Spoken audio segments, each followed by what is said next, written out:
దేవుని నామమునకు స్తోత్రములు. ఈనాటి ధ్యానాంశము ఇత్తడి సర్పమును నిదానించి చూడుము. సంఖ్యాకాండం 21 అధ్యాయము 6వ వచనము. యోహాను సువార్త 3వ అధ్యాయము 14-15 వచనములలో అరణ్యంలో మోషే సర్పమును ఎలాగు ఎత్తెనో అలాగే విశ్వసించు ప్రతివాడును నశింపక ఆయన ద్వారా నిత్యజీవం పొందినట్లు మనుష్య కుమారుడు ఎత్తబడవలెను.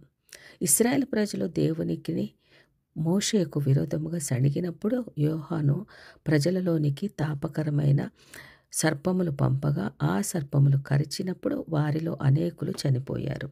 సంఖ్యాకాండము 21 అధ్యాయం 6వ వచనం ప్రకారం. మరికొందరు వారు తప్పు తెలుసుకొని మేము పాపము చేశాము క్షమించండి అన్నప్పుడు వెంటనే మోషే యెహోవాకు మొర్రపెట్టగా యెహోవా ఆ సర్పము లాంటి ఒక ఇత్తడి సర్పమును చేయించి స్తంభము మీద పెట్టెను. ఎవరైతే దానివైపు కన్నులెత్తి చూస్తారో వారు బ్రతుకుదురు అన్నారు. ఒక ప్రక్క చూస్తే తాపకరమైన సర్పములు, మరొక ప్రక్కన స్తంభము మీదున్న ఇత్తడి సర్పము. సంఖ్యాకాండము 6వ అధ్యాయము 8వ వచనం ప్రకారము. తాపకరమైన సర్పములు విషపూరితమైనవి. ఎవరైతే సర్పము కరచి బాధపడుచున్నవారు ఇత్తడి సర్పం వైపు చూచారో బ్రతికినారు.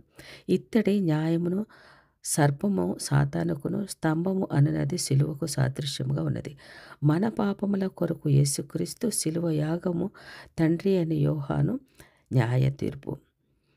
యెషయా గ్రంథము 53వ అధ్యాయం ప్రకారము యేసుక్రీస్తు ఇత్తడి సర్పం వలె పైకి ఎత్తబడాలి. కనుక ముంగుర్తుగా ఈ సాదృశ్యముగా దేవుడు ఇత్తడి సర్పమును చేయించి వారి యొద్ద నిలవబెట్టారు. సంఖ్యాకాండము 21 అధ్యాయము 6వ వచనం ప్రకారము.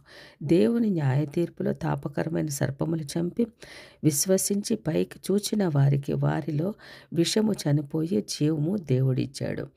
సంఖ్యాకాండము 21 అధ్యాయము 8వ వచనం ప్రకారము. ఏది న్యాయమో ఆ వైపు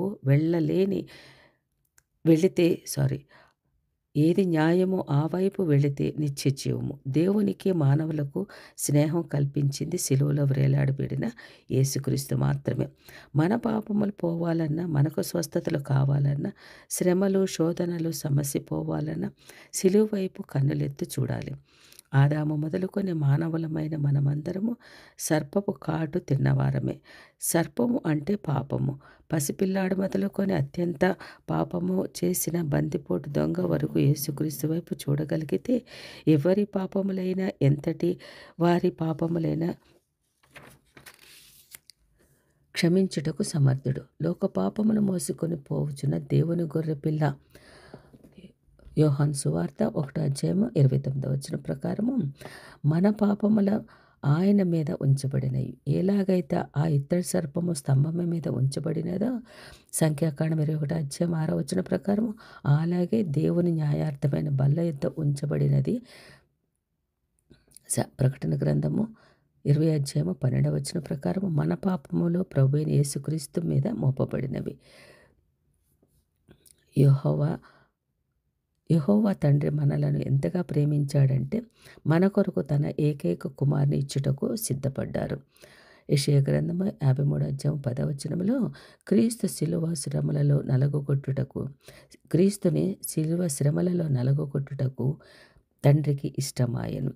ఆ సిలువలో క్రీస్తు తన రక్తమును ధారపోసి మనకు పాప క్షమాపణ ఇచ్చుటకు అంత ప్రయాసపడ్డారు. యెషయా గ్రంథం 53వ అధ్యాయం 5వ వచనంలో క్రీస్తు పొందిన గాయముల చేత సిలువలో చిందించిన రక్తం ద్వారా మనకు పాప క్షమాపణ. పాపులముగా మనము చావవలసిన వారమే గాని క్రీస్తు ఉచితమైన కృపచేత మరణంలో నుండి నిత్యములోనికి, చీకటిలో నుండి వెలుగులోనికి మనలను నడిపించి ఉన్నతమైన స్థితిలో మనము జీవించుటకు ఆయన కృషి ఎన్నదగినది.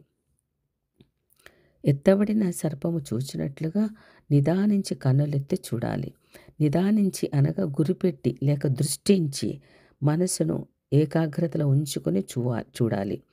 ఆ యొక్క ఎత్తబడిన సర్పం వైపు, ఇత్తడి సర్పం వైపు. మన మనసు ఎత్తబడిన ఇత్తడి సర్పం వైపు ఉంది. ఎంత కఠినమైన హృదయులైనా సిలువను చూస్తే కరిగిపోవును. పాపములు ఒప్పుకుంటే క్షమించి రక్షించి నిత్య రాజ్యమునకు సిద్ధపరచును. సిలువపై వేలాడిన యేసుక్రీస్తును నిదానించి కన్నులెత్తి చూడగలిగితే శారీరక స్వస్థత, హృదయ స్వస్థత కలుగునుగాక. ఆమేన్.